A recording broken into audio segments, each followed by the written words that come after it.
Hi நண்பா, எல்லாருக்கும் வணக்கம். நீங்கள் இந்துவாக இருக்கலாம், இல்லை இஸ்லாமியர்களாக இருக்கலாம், இல்லை கிறிஸ்துவர்களாக இருக்கலாம். எந்த மதத்தில் இருந்தாலும் சரி, தயவு செய்து இந்த வீடியோவை பாருங்கள், ஷேர் பண்ணுங்கள்.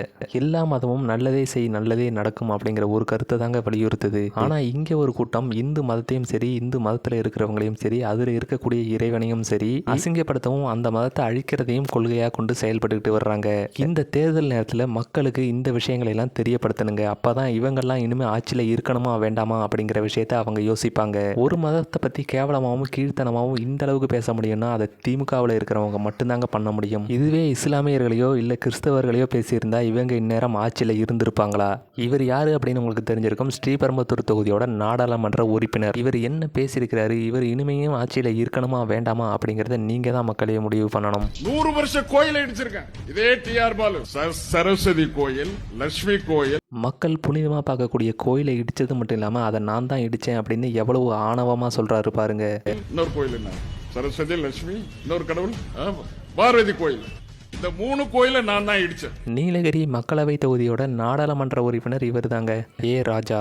நீலகிரி மக்கள்கிட்ட ஒரே ஒரு கேள்வி தாங்க, இவரே இனிமையும் ஆட்சியில் இருக்கணுமா அப்படிங்கிறத நீங்கள் தான் முடிவு பண்ணணும். ஏன்னா அவர் பேசின பேச்சு அந்த மாதிரி. இந்து மதம் இங்க இருக்க வரைக்கும் ஒரு அரை அடி சாமி சிலை இந்தியாவில் இருக்க வரைக்கும் இங்க கம்யூனிஸ்ட் வராது.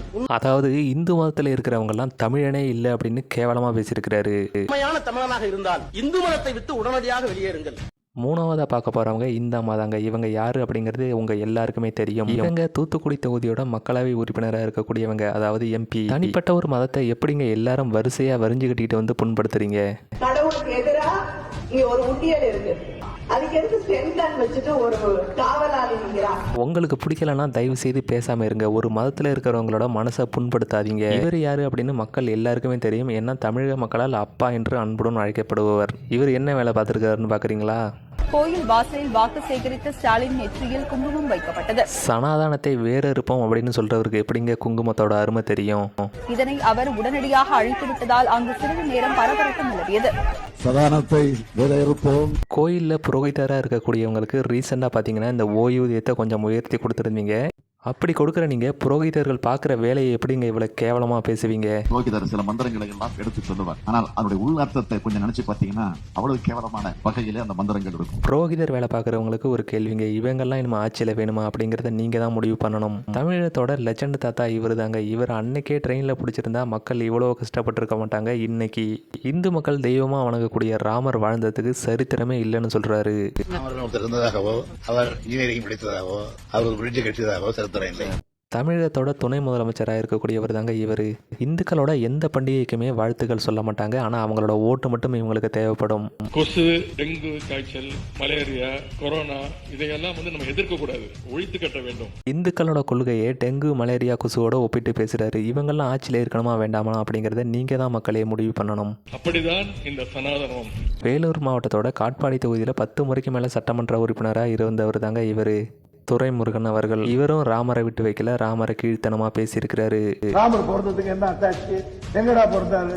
இவரெல்லாம் அரசியல் கட்சி தலைவர்னு சொல்றதுக்கே கேவலமா இருக்கு. என்ன சாக்கடை வேற சேர்ந்தா இவரும் சாக்கடை மாதிரி தானே இருப்பாரு.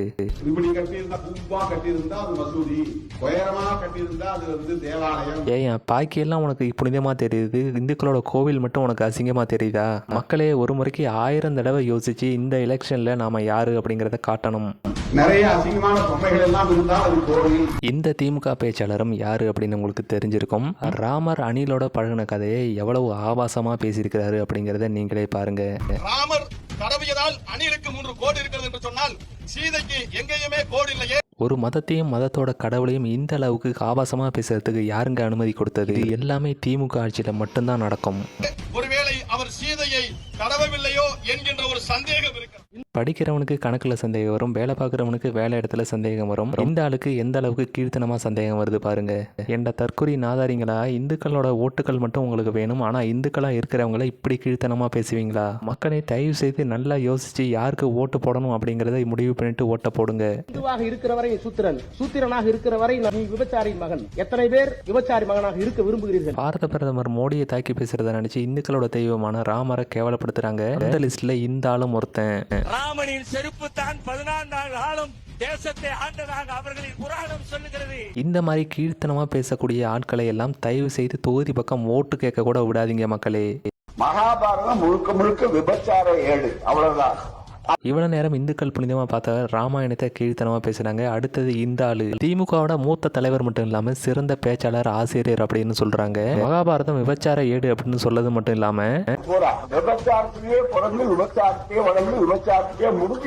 மகாபாரதம் இப்படி முடிஞ்ச கதை அப்படின்னு சொல்லியிருப்பாரு. அது மட்டும் இல்லாம ராமரையும் சீதையும் கேவலமா பேசியிருப்பாரு. ஏண்டா ஒவ்வொரு 5 வருடமும் சரி தேர்தல் வர்ற நேரத்தில் இந்துக்கள் காலையும் சேர்ந்து தானே விழுந்து ஓட்டு வாங்குறீங்க. அப்போ தெரியலையே அவங்க விபச்சாரியின் மகன் அல்லது விபச்சார கடவுள்களை வழங்குறாங்க அப்படிங்கிற விஷயம்.